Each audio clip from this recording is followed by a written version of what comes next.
Hello friends, welcome back to my channel Shayna Goyal. कैसे हैं आप सब फ्रेंड्स? एग्ज़ाम्स की तैयारी कैसे चल रही है? कमेंट करके तो बता दीजिए। सो फ्रेंड्स, आज की वीडियो बहुत स्पेशल होने वाली है क्योंकि आज की वीडियो जो है ये एक रिक्वेस्ट पर मैं अपलोड कर रही हूँ।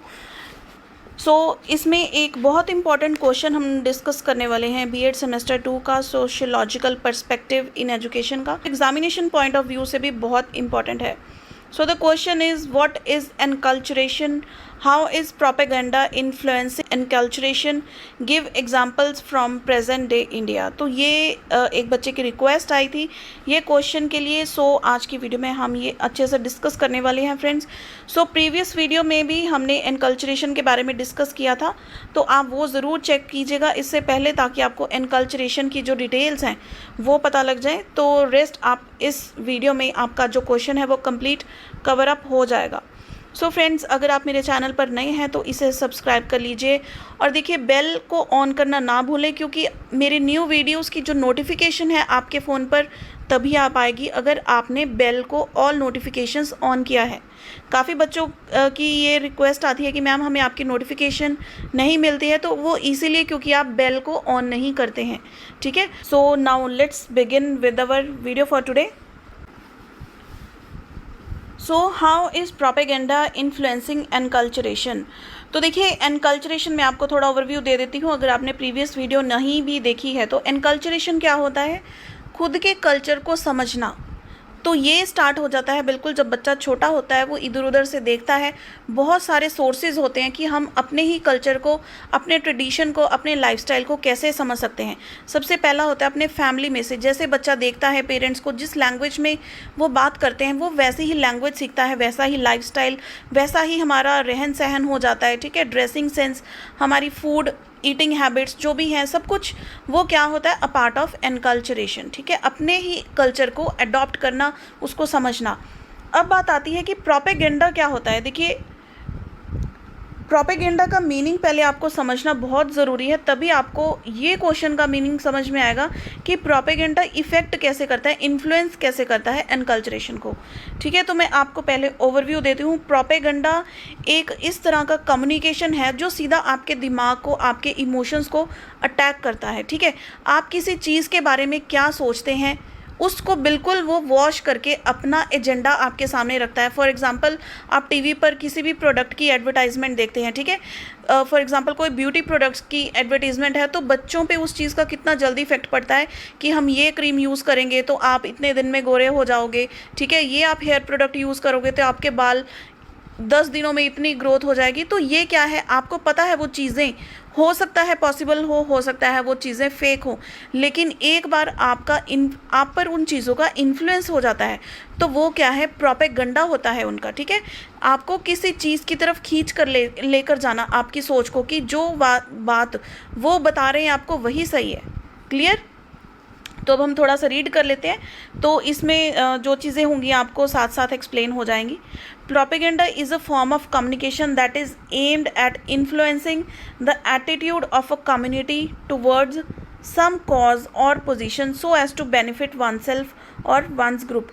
तो प्रोपेगेंडा एक ऐसी कम्युनिकेशन का वे है, ऐसा फॉर्म है कम्युनिकेशन का, जिसमें क्या होता है, वो अ ग्रुप ऑफ पीपल या फिर किसी स्पेसिफिक पर्सन को इस तरह से इन्फ्लुएंस करने की कोशिश करते हैं कि उनका खुद का फ़ायदा होता है उसमें। ठीक है, तो ये चीज़ें हम सोच सकते हैं। जैसे इलेक्शंस आते हैं, पॉलिटिकल पार्टीज़ अपना कितना ज़्यादा प्रचार करती हैं, गलियों गलियों में जाते हैं ये। ठीक है, लाउड स्पीकर्स पर अपने सारे जो ऑफर्स होते हैं इनकी ये बताते हैं कि हम ये कर देंगे, हम वो कर देंगे। ये इनका प्रोपेगेंडा है ताकि लोग इनको इन्फ्लुएंस हो पाए इनसे और इनको इलेक्शंस में जिता दे, वोट दे दें। ठीक है, नंबर 1 एग्जाम्पल।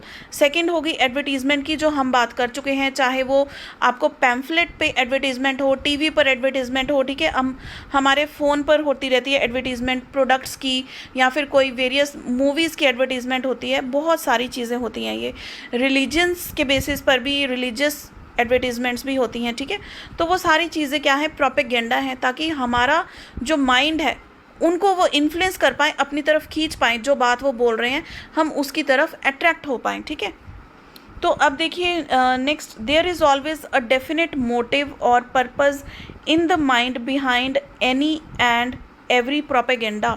तो कोई भी प्रोपेगेंडा होता है उसके पीछे एक मोटिव होता है। वो मोटिव क्या है वो डिपेंड करता है कि प्रोपेगेंडा की टाइप क्या है। पॉलिटिकल पार्टी का प्रोपेगेंडा है तो उनका मोटिव क्या है कि हमें वोटिंग ज़्यादा मिले, हमें हमारी पार्टी को सपोर्ट ज़्यादा मिले। रिलीजियस प्रोपेगेंडा क्या होता है कि अपने रिलीजन की तरफ अट्रैक्ट करना, कि आप इसी को बिलीव करो, दूसरे रिलीजन्स फेक हैं या सो ऑन। ठीक है, ये चीज़ें आप ज़्यादा समझ सकते हैं, रिलीजन पे हम ज़्यादा कमेंट नहीं करेंगे। Every business organisation adopts certain methods either through advertisement, ठीक है, पर्सनल एफर्ट्स और थ्रू पब्लिक मीटिंग्स, जहाँ पर कई बारी मीटिंग्स फिक्स कर दी जाती हैं। जैसे हम एग्जांपल लेते हैं ओरीफ्लेम की, ठीक है। ओरीफ्लेम एक प्रोडक्ट है जिसके काफ़ी सारे एक ब्रांड है सॉरी जिसके साथ काफ़ी सारे प्रोडक्ट्स आते हैं। तो वो लोगों को अवेयर करने के लिए किसी के घर पे मीटिंग फिक्स कर देते हैं, ठीक है। काफ़ी सारी लेडीज़ इकट्ठा हो जाती हैं वहाँ पे, तो उनको बताया जाता है कि ये प्रोडक्ट इस तरह से काम करेगा। वो प्रमोशन करते हैं अपनी प्रोडक्ट्स की, तो वो भी क्या है, एक तरह का प्रोपेगेंडा है, ताकि जो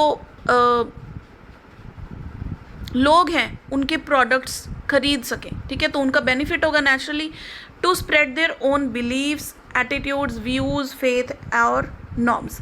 तो ये चीज़ आई होप आपको समझ में आ गई है। इस तरह से प्रचार करना अपनी चीज़ का, अपने नॉर्म्स का, अपने एटीट्यूड का, ठीक है, अपनी सोच का, कि सामने वाले की सोच को, उसके इमोशंस को आप अपनी सोच में जकड़ लेते हैं, क्लियर, उसको इन्फ्लुएंस कर पाते हैं। बिल्कुल देखिए, मैं आपको देसी लैंग्वेज में, बिल्कुल ईजी लैंग्वेज में समझाती हूँ, तो आपको टेक्निकल लैंग्वेज पेपर में लिख के आनी बहुत इंपॉर्टेंट है, ठीक है। मेरा मोटिव होता है आपको कंसेप्ट इतना क्लियर करवा दो कि आप अपनी लैंग्वेज में उसको एग्जाम्पल्स उसकी बिंदास आप फ्रेम आउट करके आ सकें, अच्छे से आप उसका मटेरियल लिख सकें, ठीक है। लेकिन कुछ टेक्निकल वर्ड्स होते हैं जैसे आपको यहाँ पर नज़र आ रहे हैं, ये चीज़ें पेपर में लिख के आनी ज़रूरी है, तभी तो मार्क्स मिलेंगे ना। तो ये चीज़ें आप ज़रूर अपने रट लीजिएगा। इसके अलावा भी आप काफ़ी कुछ लिख सकते हैं, clear. Now we will see the influence of propaganda on enculturation, कि जो प्रोपेगेंडा है ये एनकल्चरेशन पर, बंदा खुद के कल्चर को समझ सके, उस पर किस तरह से इन्फ्लुएंस करता है, क्या इफेक्ट करता है। So number 1 is socialisation. Socialisation क्या होता है, समाजीकरण, यानी कि अपनी सोसाइटी को अडेप्ट करना, उसको समझना, उसमें फ़िट हो पाना, ताकि आप अपनी सोसाइटी में जहाँ पे रहते हैं वहाँ का क्या बिहेवियर है, किस तरह से लोग रहते हैं, ठीक है, क्या उनकी ईटिंग हैबिट्स है, वो सब कुछ समझ पाना। तो प्रोपेगेंडा क्या है, प्रचार जो लोग करते हैं, ये रिलीजियस हो चाहे एडवर्टीज़मेंट के थ्रू हो, ये सारी चीज़ें क्या हैं, उस चीज़ को प्रमोट करती हैं। बंदा प्रोपेगेंडा को देखकर थोड़ा बहुत कल्चर को समझ पाता है, clear. Then it is a easy method for enculturation. Easy method क्यों कहा गया है, क्योंकि देखिए कोई आपको पैसे तो देने नहीं पड़ते हैं किसी से प्रचार करवाने के लिए, प्रोपेगेंडा, ठीक है। कम्युनिकेशन, ये पैम्फलेट्स आपके पास आ जाते हैं, आप फ़ोन पर देख सकते हैं, जो भी एडवर्टीज़मेंट होती है किसी भी तरह की, कोई न्यूज़ होती हैं, ये बिल्कुल आपको बहुत ईजिली अवेलेबल हो जाती हैं ये चीज़ें, क्योंकि उन लोगों का बेनिफिट है ज़्यादा। तो एनकल्चरेशन इससे भी होती है। वेरियस कल्चर्स, देखिए जिस कल्चर में आप रहते हैं उसी कल्चर के अकॉर्डिंग जो है एडवर्टीज़मेंट्स आती हैं, तो वो नेचुरली आपको आपके कल्चर की तरफ भी खींच कर लेके जाती है, क्योंकि उसमें वो एम्बेड हो चुकी हैं, वो हैबिट्स, जो बिहेवियर है, ठीक है, and so on. Then is knowledge of various cultures. अब अगर आप आज एक स्टेट में बैठे हैं तो वहाँ पर उस तरह का प्रोपेगेंडा होता है, अगर आप किसी और स्टेट में जाएंगे तो वहाँ पर प्रोपेगेंडा जो है वो डिफरेंट होगा, ठीक है, उसके मोड्स भी डिफरेंट होंगे। कोई आपको ज़्यादा टेक्नोलॉजी के थ्रू बताना चाहेगा, ठीक है, एक्सपेरिमेंट्स के थ्रू कोई लोग बताते हैं, किसी चीज़ों के प्रोडक्ट्स के रिव्यूज़ होते हैं, कोई आपको सिंपली डोर टू डोर जाकर भी अपने प्रोडक्ट्स की जो सेल है वो करते हैं। तो वेरियस कल्चर होता है कि कहाँ पे आप रहते हैं, किस जगह पे आप रहते हैं, उस कल्चर के अकॉर्डिंग जो चीज़ें चलती हैं वो प्रोपेगेंडा ही होता है, प्रचार उसी तरह से होता है जिस कल्चर में आप रहते हैं। Then it promotes competition between different societies. अब कंपटीशन कैसे है, देखिए सिंपल सी बात ले लीजिए, आपके फ्रेंड के पास कोई अच्छा सा पेन है या फिर अच्छा सा फ़ोन है, तो आपका मन करेगा ना, घर पे जाके बच्चे ज़िद करते हैं कि हमें तो भैया एप्पल ही चाहिए, हमने सैमसंग नहीं लेना, हमने कोई ओप्पो नहीं लेना, ठीक है, हमने वीवो नहीं लेना, हमें तो एप्पल का फ़ोन चाहिए, बहुत बच्चे ज़िद करते हैं। तो ये क्या है, कंपटीशन है। इसी तरह से प्रोपेगेंडा भी कंपटीशन अराइज करता है, क्योंकि दूसरे लोग जिस तरह से प्रचार करते हैं तो हमारा कल्चर, हम भी कोशिश करते हैं कि हम उस लेवल तक अपनी चीज़ों का, अपने रिलीजन का या फिर अपने बिजनेस का प्रचार कर पाएँ, तो वो भी हमारे कल्चर के अंदर ही एम्बेड हो जाते हैं, यानी कि उसमें मिक्स हो जाती हैं, अपनाई जाती हैं। क्लियर है इतनी बात? Next, knowledge of various mass media. अब देखिए, आपको पता है मास मीडिया की क्या क्या टाइप्स होती हैं, यानी कि प्रचार के क्या क्या साधन होते हैं। तो ये चीज़ें आपको बताने की ज़रूरत नहीं है, हम कितने अभी डिस्कस कर चुके हैं। न्यूज़पेपर, पैम्फलेट्स, ठीक है, कोई बैनर्स लगाए जाते हैं गलियों गलियों में, लाउड स्पीकर से होता है प्रचार, फ़ोन पर, लैपटॉप पर, आपके टीवी पर, क्या क्या तरीके नहीं है प्रचार करने के। मीटिंग्स अरेंज कर दी जाती हैं, शॉर्ट लेवल पे फंक्शंस तक रख दिए जाते हैं चीज़ों को प्रचार करने के लिए, चीज़ों का, ठीक है, प्रोडक्ट्स हैं या व्हाट्सोएवर इट इज़। तो ये क्या है, हमें वेरियस मास मीडिया की जो हमारे कल्चर में या फिर हमारे आसपास यूज़ की जाती हैं उनके बारे में भी नॉलेज देता है। क्लियर? नाउ नेक्स्ट, हाँ, culture and knowledge in different societies. Then 6 point is development of technology. अब देखिए, कई लोग होते हैं, कोई कल्चर ऐसा होता है जहाँ पे पैसे की कमी होती है, तो वहाँ पे टेक्नोलॉजी यूज़ नहीं की जाती है। फॉर एग्जांपल, पहले जो स्कूल्स होते थे, मैं आपको एग्जांपल स्कूल की देती हूँ, सभी बच्चे उसी लेवल से पास आउट होके आए हैं जहाँ पे स्मार्ट क्लासेस नहीं होती थी। हमारी टीचिंग किस लेवल पे हुई है? ब्लैक बोर्ड हो गया, चौक हो गया, ज़्यादा से ज़्यादा वाइट बोर्ड, ठीक है, मार्कर हो गया। लेकिन आज के टाइम में जो टेक्नोलॉजी है that is of the smart classes. Smart classes के थ्रू टीच किया जाता है, बच्चों को प्रेजेंटेशंस दिखाई जाती हैं, वीडियोस दिखाई जाती हैं, तो उनकी टीचिंग का लेवल जो है वो बहुत डिफरेंट हो गया है। तो टेक्नोलॉजी, वैसे ही प्रोपेगेंडा में भी टेक्नोलॉजी होती है। पहले होते थे पैम्फलेट्स के थ्रू ही लोगों को नॉलेज मिलती थी, ठीक है, एडवर्टाइजमेंट होती थी, न्यूज़पेपर में ही हम देखकर सेटिस्फाई हो जाते थे। लेकिन अब क्या, टेक्नोलॉजी बहुत ज़्यादा वास्ट हो चुकी है, बहुत ज़्यादा डेवलप कर चुकी है। तो हर प्रोपेगेंडा क्या है, हर कल्चर, हर जगह क्या है, कोशिश करती है कि हम टेक्नोलॉजी, लेटेस्ट टेक्नोलॉजी को यूज़ कर पाएँ। जैसे अब हम इंडिया की टेक्नोलॉजी और फॉरेन कंट्रीज़ की टेक्नोलॉजी को भी कंपेयर कर सकते हैं कि हमारी टेक्नोलॉजी कहाँ पे स्टैंड करती है और उनकी टेक्नोलॉजी कहाँ पे स्टैंड करती है, ठीक है। तो ये चीज़ों की नॉलेज होती है। तो हम जो एज एन इंडियन अपनी टेक्नोलॉजी को डेवलप करना चाहते हैं as compare to that technology of the foreigners, तो ये भी क्या है, हम अपनी कल्चर में दूसरों का कल्चर एम्बेड करने की कोशिश करते हैं। लेकिन with the passing on time वो क्या होगा, एक्लचरेशन नहीं होगा, वो एनकल्चरेशन ही हो जाएगा, क्योंकि हम उसको परमानेंटली अपने कल्चर में अडॉप्ट कर चुके होंगे। क्लियर? एक्लचरेशन और एनकल्चरेशन में डिफरेंस आपको प्रीवियस वीडियो में मिल जाएगा, वो ज़रूर चेक करें। और जो एक्लचरेशन होती है उसको अगर हम इतनी हद तक अडॉप्ट करें कि वो हमारा रूटीन बन जाए तो वो एनकल्चरेशन ही बन जाती है। Clear? Then change in behaviour, attitude and work, ये भी प्रोपेगेंडा हमें बताता रहता है। देन एक और बहुत मेन पॉइंट है कि distance from own real culture.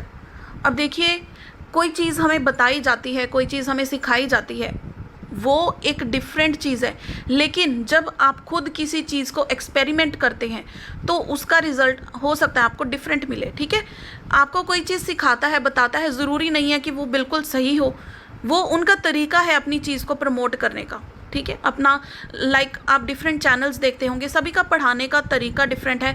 लेकिन जब आप खुद से उस चीज़ को समझने लगेंगे तब आपको पता लगेगा कि एक्चुअल पिक्चर आपको किसने दिखाई थी। सभी ने आपको जो चीज़ समझाई थी वो हो सकता है सेम ना हो, लेकिन एक्चुअल जो उसका कंसेप्ट है, ठीक है, वो क्या है, तब आपको पता लगेगा कि किस बंदे ने मुझे सही बात बताई थी और किस पर्सन ने मुझे गलत बात बताई थी, ठीक है। तो रियल कल्चर से पर्सन का जो डिफरेंस है, डिस्टेंस है, वो मेंटेन कर दिया जाता है। हम वही बिलीव करते हैं जो हमें दिखाया जाता है। लेकिन अगर हम एक्चुअल में गहराई में जाकर उसको सोचें तो हमें पता लगता है कि भैया एक्चुअल चीज़ तो ये थी, हमें दिखाया क्या जा रहा है।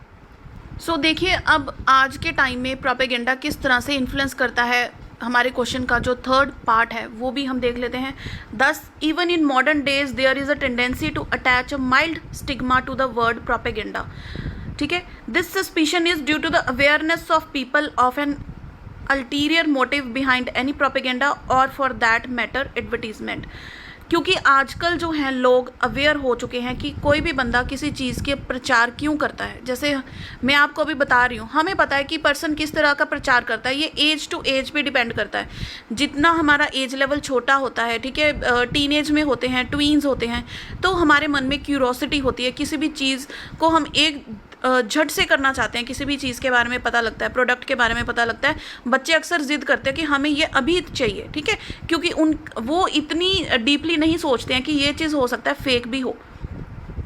Some educated, independent minded people think that individuals should make their decisions by themselves, uninfluenced by any kind of persuasion, pressure or fear. तो आज के टाइम में क्या सोचते हैं कि जो कोई भी पर्सन है उनको खुद से सोचकर इस बारे में डिसाइड करना चाहिए, ठीक है, इन्फ्लुएंस नहीं होना चाहिए इतना ज़्यादा, या फिर खुद पे प्रेशर या फियर नहीं क्रिएट करना चाहिए, खुद पे किसी भी प्रोपेगेंडा के अकॉर्डिंग हमें नहीं चलना चाहिए, खुद से भी हमें सोचना चाहिए। एक्चुअली ये जो चीज़ मैं आपको दिखा रही हूँ ये आपके आंसर का कंक्लूजन है। अगर आपको पता है कि आंसर में कंक्लूजन कितना इंपॉर्टेंट है, ठीक है, अगर आपने प्रीवियस वीडियोज़ चेक की हैं मेरी कि अगर आप बीएड में 90% लेना चाहते हैं तो आपको आंसर अपना किस तरह से लिखना चाहिए, इस वीडियो के डिस्क्रिप्शन में आपको वो मिलेगा, ज़रूर देखिएगा। So this feeling also developed N aversion for propaganda. Then when a new product reaches or is about to reach the market, the company tries to attract the attention of consumers from other products to their new products through various means like advertisement in newspapers। ठीक है, ये देखिए जो चीज़ हम अब तक discuss कर चुके हैं कि कोई भी न्यू प्रोडक्ट कंपनी लॉन्च करना चाहती है मार्केट में तो सबसे पहले बिंदास उसकी एडवर्टीजमेंट करते हैं ताकि लोगों को उसके बारे में पता चले कि ये चीज़ आ रही है मार्केट में, वो चीज़ आ रही है।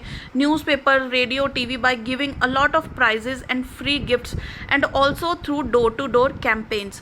तो ये चीज़ आप इसमें ऐड कर सकते हैं कि जब भी प्रोपेगेंडा आज के टाइम में किस तरह अफेक्ट करता है, लोगों को प्राइजेस देने का वो झांसा दिया जाता है, क्या कहते हैं उसको, लालच दिया जाता है, प्राइज़ दे देंगे हम आपको, फ्री गिफ्ट्स दे देंगे, इसके साथ आपको ये स्कीम मिलेगी, एक के साथ एक फ्री मिलेगा।